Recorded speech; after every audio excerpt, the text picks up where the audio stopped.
En esta que es la última reunión que tiene este curso de formación inicial en el fuero penal,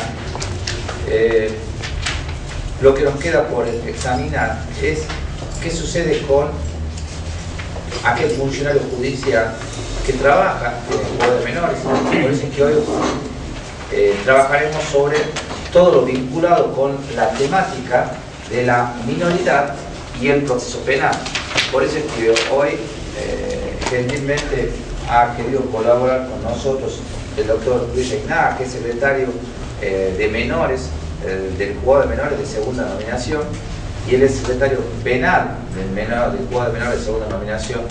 Él nos va a ilustrar acerca de cuáles son las atribuciones, cuáles son las funciones, los deberes, las obligaciones del juzgado de menores, y al mismo tiempo también el rol que el secretario tiene en el proceso penal. Es muy especial, muy particular el proceso penal de menores, y nada mejor que el doctor Luis Reignac, que es una persona que ha trabajado siempre en menores, para que a nosotros nos ilustre respecto de la importancia, la trascendencia de la Secretaría de Menores.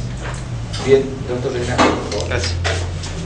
Bueno, en primer lugar, le agradezco al doctor Soria haberme invitado a estas jornadas, y voy a tratar de transmitirles mi experiencia y algunos conocimientos con respecto a cómo se trabaja en un juzgado de menores y lo que tendría que saber un secretario que se desempeña en ese fuero. Voy a dividir la charla en 4 partes.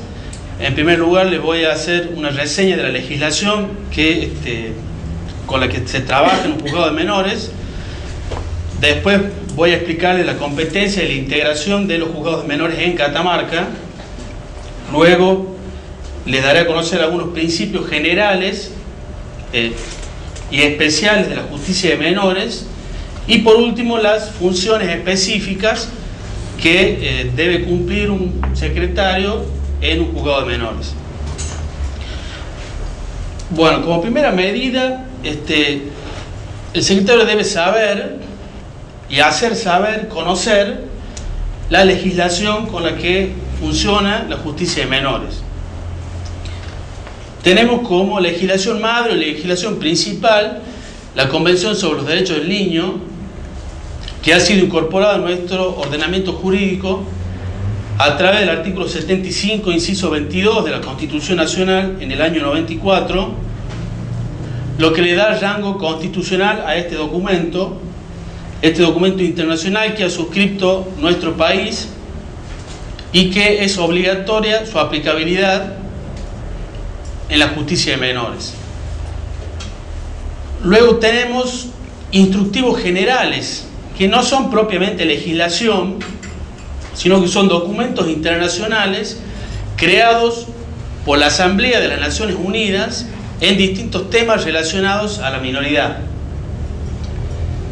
Estos documentos deben ser respetados en todas las legislaciones que se creen y son directrices a seguir, y son utilizados muchas veces también en fallos de la Corte Suprema y de organismos internacionales en la temática de la minoridad. Por ejemplo, tenemos las directrices de las Naciones Unidas para la prevención de la delincuencia juvenil, llamadas también directrices de Riad, y las reglas mínimas de las Naciones Unidas para la administración de la justicia juvenil, llamadas reglas de Beijing. Pasemos al siguiente, por favor. También tenemos legislación nacional en la materia. Seguramente que ustedes conocerán la de legislación general en materia penal, Código Penal, Código Procesal Penal, que también vemos en los juzgados menores. También trabajamos con esa legislación, pero existe legislación especial que también el funcionario debe conocer para poder actuar correctamente en el fuero de menores. Concretamente tenemos la Ley 22.278, que es el régimen penal de la minoridad, donde allí encontramos conceptos propios de cuestiones relacionadas al régimen penal, como por ejemplo la punibilidad o no de un menor en un hecho delictivo. Después tenemos la ley 2661 de protección integral de los niños, niñas y adolescentes, que esta ley es una ley relativamente nueva, donde hay un cambio de paradigma. Se pasa del paradigma de la protección del menor como una cosa, como un objeto de la situación irregular, a contemplar al menor, al niño, como un sujeto de derechos. Se pasa de la doctrina de la situación irregular a la doctrina de la protección integral. Antiguamente se aplicaba la ley 10.903, la ley de patronato de menores, la cual fue reemplazada por esta ley que ilustra de alguna forma todo lo que viene establecido por la Convención de los Derechos del Niño. Después tenemos legislación provincial. Hace poco en la provincia de Catamarca se ha sancionado la ley 5292, que es la ley de adhesión a esta ley 2661, que actualmente se ha prorrogado la entrada en vigencia porque se está trabajando en la creación de organismos de aplicación de esta ley, de órganos de protección de derechos. Después también se debe conocer la ley 5171, que es el Código de Falta de la provincia, que también es una ley nueva, en donde se establece una serie de infracciones. Es una ley contravencional que puede cometer el menor y que se debe regular cuál es el procedimiento en cada caso. También tenemos dos leyes que son de vieja data, pero son muy importantes, que se usan asiduamente en el juzgado, que es la ley 3882 de protección del menor, que es del año 82, y la ley 3908 de creación y procedimiento del juzgado de menores. Esta primera ley 3882 es una ley que establece una serie de figuras contravencionales, en donde el autor de estas contravenciones por lo general son personas mayores en contra de menores. Por ejemplo, casos de malos tratos, de mendicidad, de deserción escolar, en donde el autor es una persona mayor, por lo general un progenitor, tutor, guardador del menor, que mediante determinados actos perjudica o daña al menor, y el juez de menor es competente para entender en esas situaciones y aplicar penas de arresto y de multa.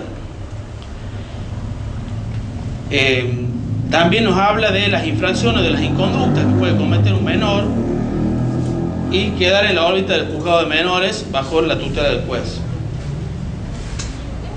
La ley 3908 de creación y procedimiento del juzgado de menores es una ley del año 83, donde establece básicamente la competencia que tiene un juez de menores. El juez de menores, hay dos juzgados de menores para los que por ahí no están tan imbuidos en el tema, que actúan en la primera circunscripción judicial. En las demás circunscripciones, cada temática es atendida por el juez según el fuero. Esta ley crea el primer juzgado de menores, que ahora es el denominado número 1, y establece la competencia que va a tener el juez de menores en la primera circunscripción. Y la 4908 crea el segundo juzgado de menores, el juzgado de menores número 2, y modifica algunas cuestiones en cuanto a la competencia. Pase. Bueno,